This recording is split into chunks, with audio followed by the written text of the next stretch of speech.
Kabar perceraian Dodi Sudrajat dan Puput masih terus jadi sorotan. Setelah 6 tahun mengarungi bahtera rumah tangga bersama, Puput kini putuskan gugat cerai Dodi Sudrajat.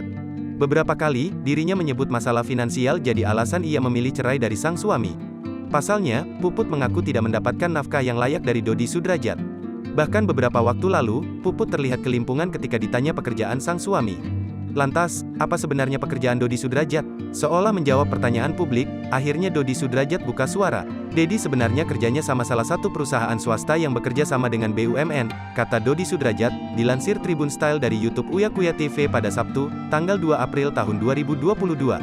Oh jadi apakah vendor atau kontraktor? Tanya Uya Kuya. Ayah Vanessa Angel itu menjelaskan bahwa dirinya bekerja sebagai vendor salah satu perusahaan swasta dengan BUMN. Iya vendor dengan BUMN, timpal Dodi Sudrajat kembali.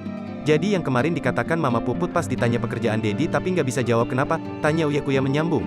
Ya nggak tahu, tanya aja sama Mama Puput, ucap Dodi Sudrajat